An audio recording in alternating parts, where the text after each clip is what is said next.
Now, a couple of weeks ago, we had a discussion about reserve currency.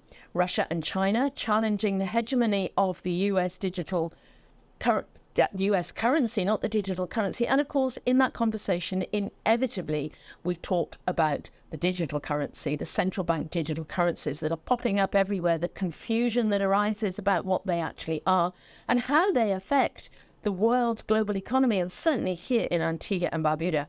So we left you on a little bit of a cliffhanger, and I would like to welcome my guest back, Ari Aksamit. Good morning again, Gary. Good morning. Now, we left you on the little cliffhanger saying that if we had an East and a West currency or a digital currency, where does that leave Antigua and Barbuda with a currency that is tied to the US dollar and a lot of input from the BRIC countries, particularly China? So we could be stuck right in the middle. And of course, part of that challenge is this central bank digital currency. Now, we talked about this a little bit last time, Gary, but could you just remind us what is a central bank digital currency?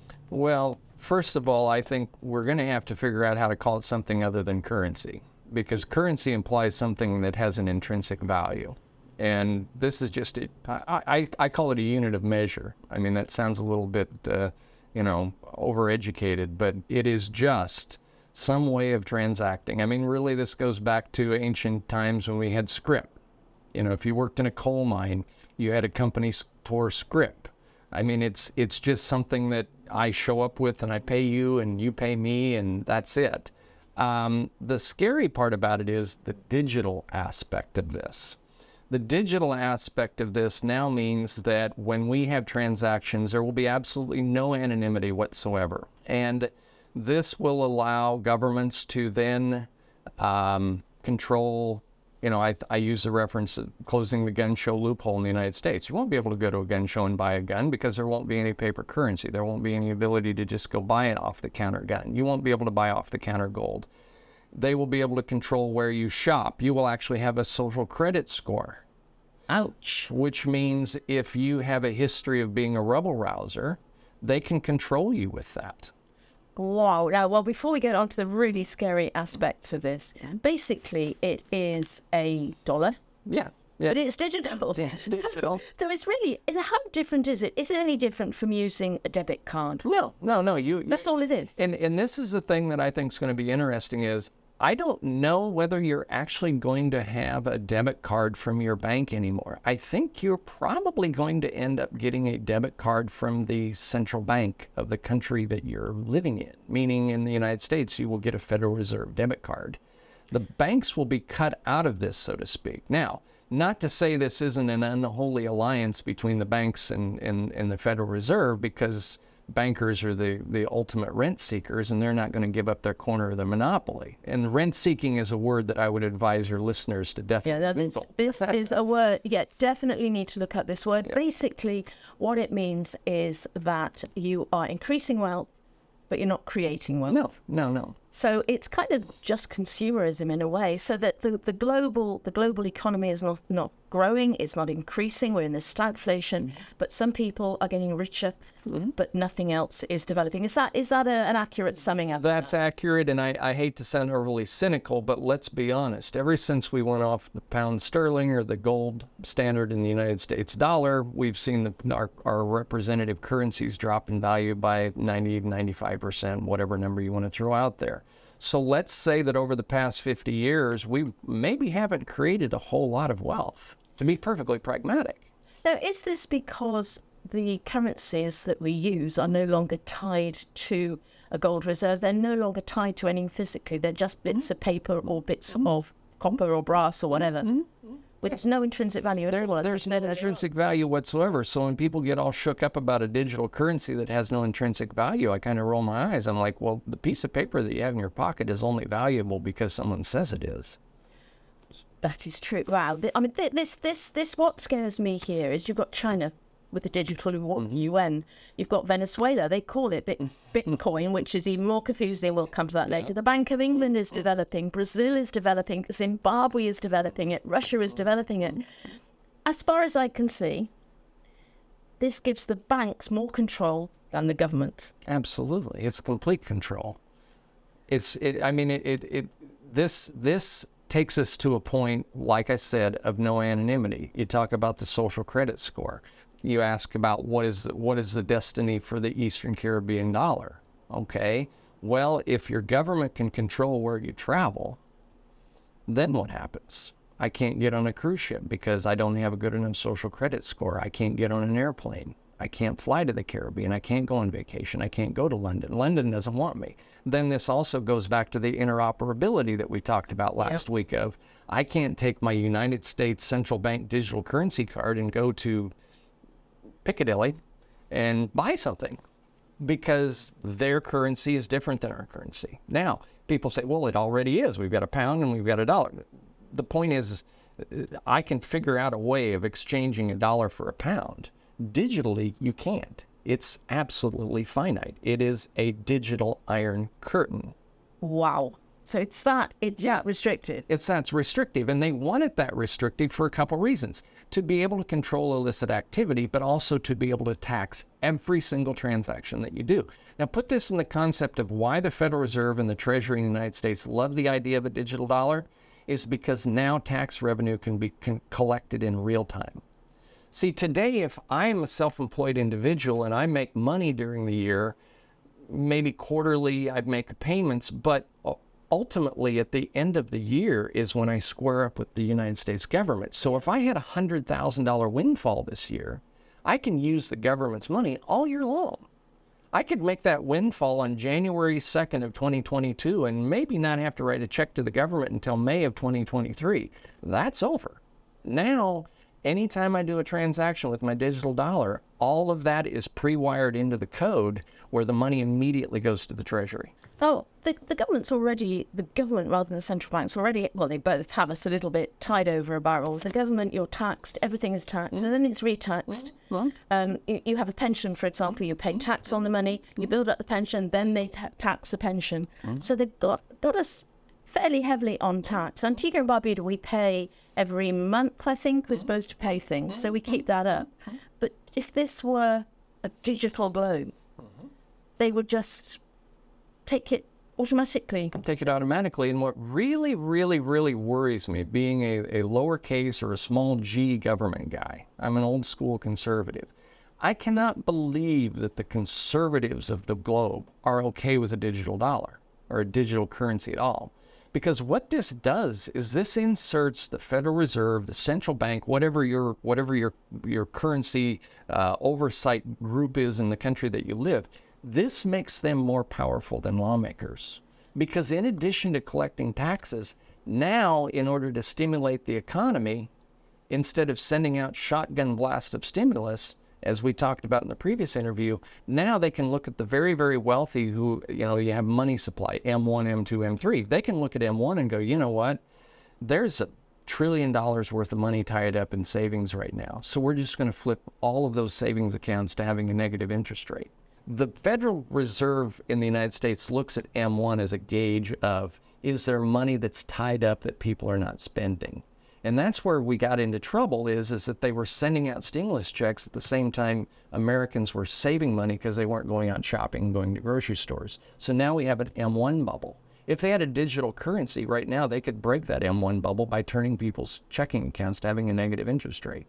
They're going to be more powerful than lawmakers. Lawmakers are going to become nothing more than, with all due respect, Lawrence of Arabia, the Table of Damascus scene. Where everybody's screaming and yelling and having a hissy fit. Well, good for you. You don't do anything.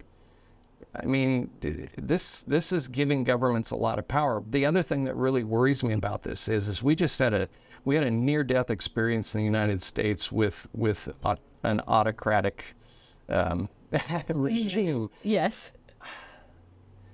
If someone was an autocrat in the United States and wanted to appoint governors to the Federal Reserve Bank that were friendly to him, it would make him the wealthiest and the most powerful man in the world with a digital dollar. Wow, well, we've seen that legislatively, haven't we, in the US, trying to do exactly that. So the banks would take control, but would the government still control the banks? Well, I mean, let's be honest. Right now, the Federal Reserve in the United States is really an unmanaged organization. You appoint people to the Federal Reserve Board, but there's really no oversight by the government. We really don't know what the Federal Reserve's balance sheet is. Well, I've never actually been a conspiracy theorist. No. And when people start talking about the cabal that takes over the world, I've always kind of, have to say, laughed at it. But I'm beginning to wonder if this banking cabal is a real thing. There was a time in my life where I fantasized that I wanted to go to see the what goes on in Davos. And now I'm getting to the point where I feel like I would probably need to take a bath. Now, Davos, of course, is the World Economic, Switzerland. World Economic Forum. Yeah. I think hanging around those people would really make me creep out because they have this idea that somehow the government can solve all problems. And sadly, citizens have this idea that the government can save us. Yeah. And it's ridiculous. And this is all a manifestation of consumerism. And that goes back to how CBDC, the central bank digital currency, ties into consumerism. We are a consumerism economy top to bottom. We are the quintessential Jenga tower. Wow. Economic Take Jenga. One little block out, and what did we see from COVID? You take one little block out, and it all comes crashing down. When I think I said it when we spoke last, when we went to the UK for a holiday this year, we found that many places now will not accept cash. But you have the choice to go somewhere else. So this would leave us with no choice. No choice. No choice whatsoever. And what about a country like Antigua and Barbuda, where we are often paid in cash or with a check? I mean, people don't have that sort of bank account. I have no clue. I mean, I wish I could even pontificate on that, but I have no clue whatsoever how that would work. And this is what we talked about in the previous interview of creating a black market economy. Yeah. There's going to be people that are just going to opt out. And how will they will have to function amongst themselves because you won't be able to opt out and use cash. Do you think this is actually going to happen in the near future? Not just, they're all looking at digital currencies, but this complete elimination of cash. No, it's going to happen, and this is going to happen around Black Swan events to conjure up Winston Churchill. Never let a good crisis go to waste. Absolutely. Okay. Could you just explain? Black Swan events are those things that The Economist and the people who try to create sophisticated models to predict what the future of the world is going to look like, this is when the wheels fall off.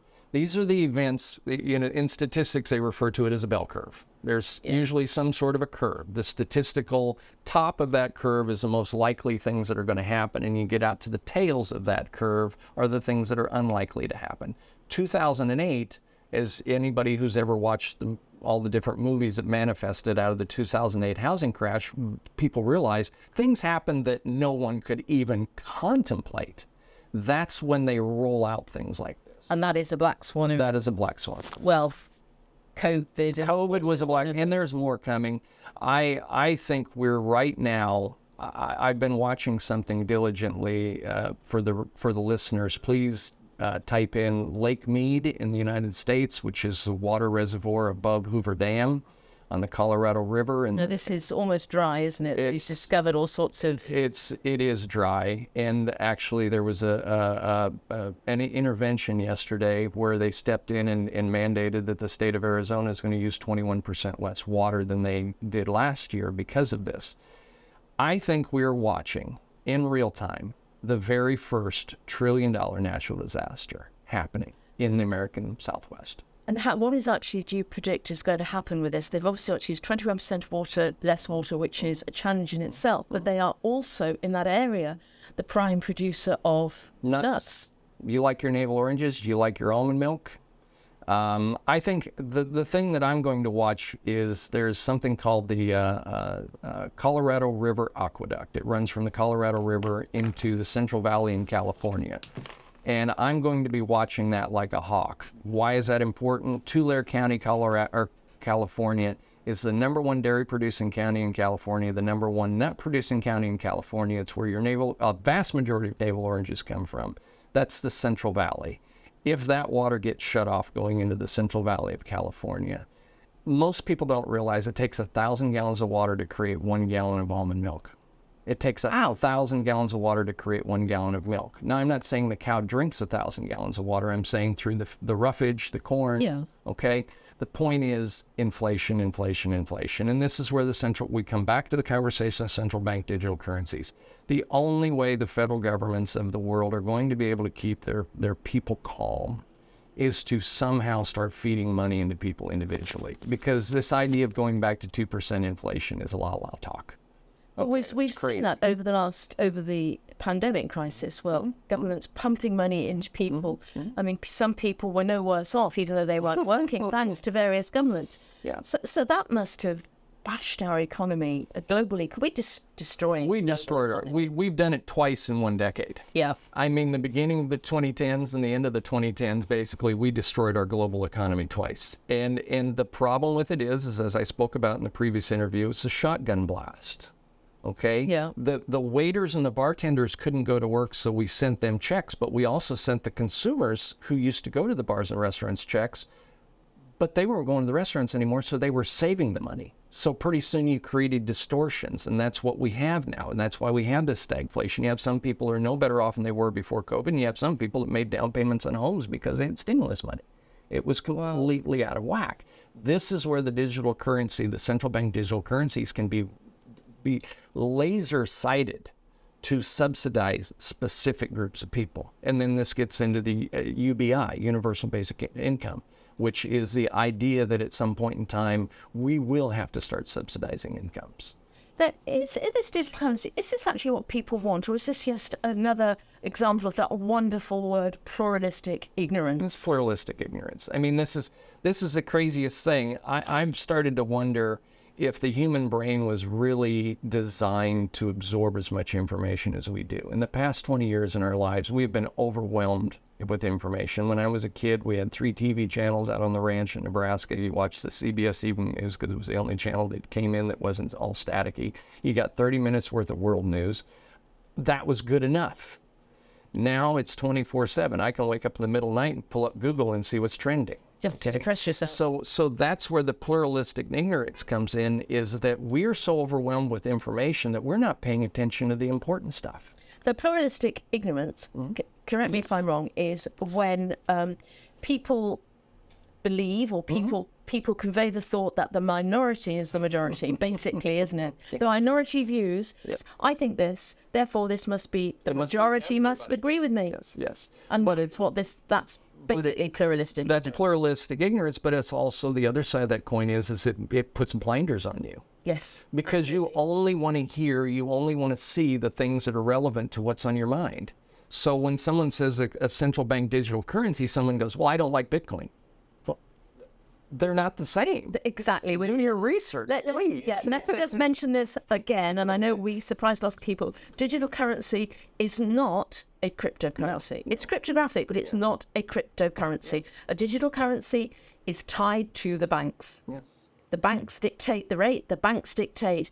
A cryptocurrency like Bitcoin, despite the fact that Venezuela calls their digital currency Bitcoin, Bitcoin is not a fiat currency. No. It is an independent, decentralized currency. Yep. But when the central banks start talking about the digital currency, would you say that they actually seed that confusion deliberately? Absolutely. And this is, and I don't want to sound overly cynical here, but I spent too damn much time inside the Beltway in Washington, D.C. Okay?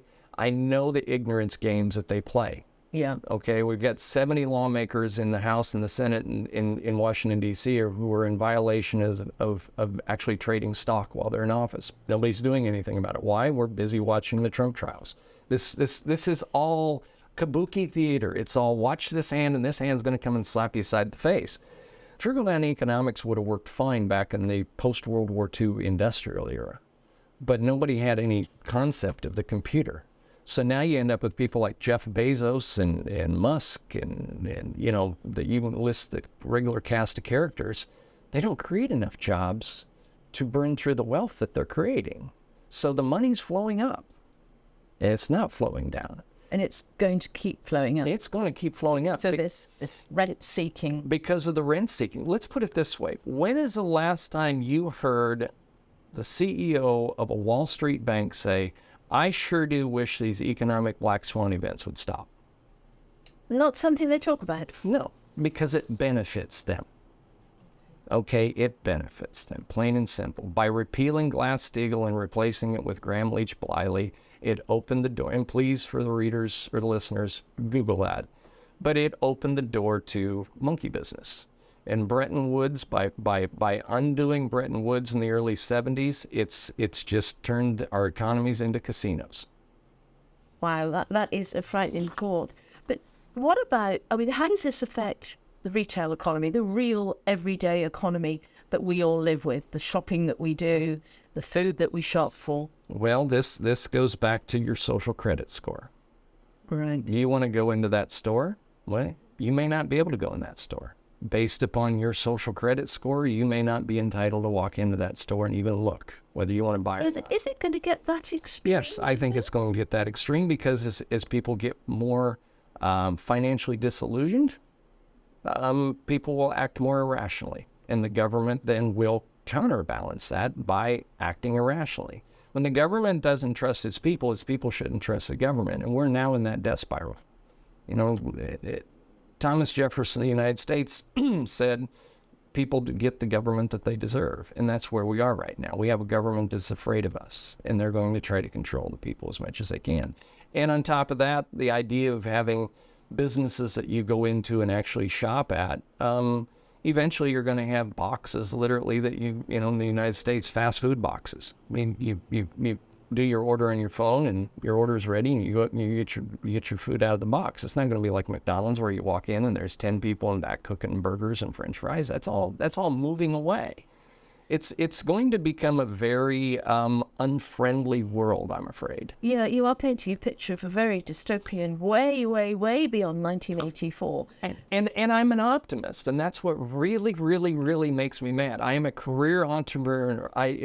By nature, an entrepreneur has to look at the horizon and dream. And after the past decade or so, I've quit dreaming. Right. And that bothers me in a lot of ways. Would digital currency not work similarly in that respect? I've got a digital currency card. I can't quite picture how it would work because it's all intangible. But it goes back to your social credit score. Maybe you won't be able to convert because maybe you haven't paid your taxes last year. These are real tangible digital walls that are coming up around us that they can control us with. So what about crime? I mean, at the moment, the central banks assume that we're all criminals. We're all criminals, quite clearly. You can see criminal face here. Yeah. The vast millions that I money launder or could money launder. So already they make that assumption. Obviously, with a digital currency, would that cut down crime? Criminals will always find a way to get around things. I know that that's what the IMF is looking at. The IMF is looking at this from the perspective, really, of human trafficking. Yeah. They say, you know what, if we had digital currencies, that would really make human trafficking very, very impossible. The problem with that is, as we talked about in the previous interview, the net effect of that is the black market economy, the secondary economy. What I see happening so often in my life is that I see laws make law-abiding people into criminals. Yeah. Not the other way around. You know. It's so sad. Yeah. So someone gets frustrated and says, "I'm not going to live my life like this anymore." They go live in a black market economy. Now the central bank looks at them and says, "Well, now you're a criminal." Well, no, I'm not. I just don't want to play by your rules. It doesn't make me a criminal. You know. We need to allow the public to have a little bit of breathing room, but I'm afraid that the central bank digital currency is going to take that breathing room away from a lot of people. If we are tied to a digital currency, though, it would be hard to move away from it because there'll be no other option. Well, it's going to be a conscious choice. Back to barter. It's going to be a conscious choice because, you know, it's hard to give up the consumerism lifestyle. You know, we are now tied to it. I mean, I've been spending a little bit more time in the United States here lately, and I've had an epiphany. You and I are Gen Xers. We grew up as referred to as latchkey kids. You know, come home, unlock the front door, nobody's home. We had to entertain ourselves, find ourselves a snack after school. Now what I see in the United States is I see the DoorDash kids. What's a DoorDash kid? Mom and dad don't come home till 10 or 11 o'clock at night. So mom calls up the kid and says, what do you want for dinner? Oh, I want Chick-fil-A. She orders it off the phone. The DoorDash people come to the front door, knock on the door. The kid gets the bag of food, and that's dinner. The consumerism is a drug. I mean, it is so enticing to be part of an economy where you can go get anything you want, anytime you want, 24/7. But there are going to be people who are going to make the conscious choice to unplug, as I did. I consciously made the choice. I just said, you know what? I don't want to own anything anymore. Because I looked at it and said, owning things is nothing more than just a choker collar around my neck that I can't escape. So I think there'll probably be 100 or 200 million people globally that'll just unplug from the economies and go out and become digital gypsies. I think that's coming. Digital gypsies is the subject, of course, of our next program. But what about Antigua and Barbuda? Countries like Antigua and Barbuda, we don't have the technology, the infrastructure. We rely on cash. There are many countries like this around the world that still rely on cash or credit cards or checks. How are they going to subsume us? Well, there's an upside to the digital gypsy culture is that that's a brain drain. So a country that is smart would wake up and say, you know what, there's going to be a lot of people who are going to want to unplug from something that they don't like. Let's make it more appealing here for them. Let's not charge people an ungodly fee to use the internet. Let's have great high-speed DSL. Let's have great technology. Let's open the door to these people and let them come here because they will have money that they want to spend here. And the money that a lot of those digital gypsies are going to be transacting in is Bitcoin. We won't go on to that one at the moment. You're stealing the thunder from the next one. But will any countries like Antigua and Barbuda, obviously small islands, will they be able to maintain their cash status? Or will be completely tied because we depend on other countries? And this goes back to, and I'm going to throw the Bitcoin out here one more time, and I know that's for a follow-up show, but this was what puzzled me about El Salvador buying Bitcoin. And I said to myself, why doesn't the Central Bank of El Salvador just open its banks to allow custodial deposits of Bitcoin, and then they could have Bitcoin in their treasury by default? If a country like El Salvador or Antigua or Colombia or any of these countries was forward thinking, that would be the door that they would open. Because then it would, you might have a secondary economy. You might truly have an economy where we can go and have point of service boxes on the tables and buy our dinner in the restaurant and pay with Bitcoin Cash, or whatever Bitcoin SV. This to me seems like a logical next step to enticing this group of people who want to unplug from the game. I have faith in the human spirit. I don't necessarily have faith in humankind.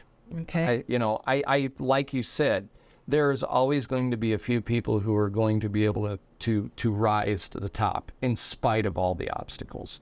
And I think that's what the next 50 years represents in our cultural history. I think there's going to be 1% of the world's globe that are going to unplug, and they're going to try to do it differently. Let's be honest.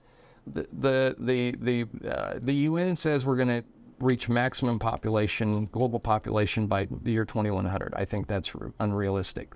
Other groups say 2070. I still think that's unrealistic. I think when we start to see the full-blown effects of climate change and inflation hit the global economies, I think we're going to reach peak population probably in the next couple decades. So on the other side of peak population is what? Now you've got an upside-down economy. Now you have a consumerism economy, a manufacturing economy that was built to feed an entire generation of baby boomers that are now going to start leaving our Earth. So what's the world going to look like after that? Potentially, definitely not inflationary, maybe deflationary. What happens after that? I don't know. Will there be enough people who are smart enough to unplug from where we are today who can create a new planet or a new world after that? I hope so. I really don't have any interest in going to space. One reason of that is it goes back to the whole rent seeker mindset. I really don't want to live in a spaceship that's owned by a trillionaire who says, you got to get up and go to work today or I'm going to shut the oxygen off. I mean, that whole idea to me, I don't think living in space is going to look like the Enterprise. I don't think so. I know it's certainly not something I want to do. We were made to live. This planet was made especially for us. I like it here. Yeah, this is why we. I've never quite understood this. We must go and move into space. Yes. Gary, on that note, if you're not too depressed, it is hump day. It is coming to the end of the week, and there are good things coming out of this. There will be good things coming out. And we will be back in a few weeks looking a little bit more at the cryptocurrency and the difference between the two, the real difference, and what a difference that can make to this slightly dystopian picture, the digital nomad that we were talking about.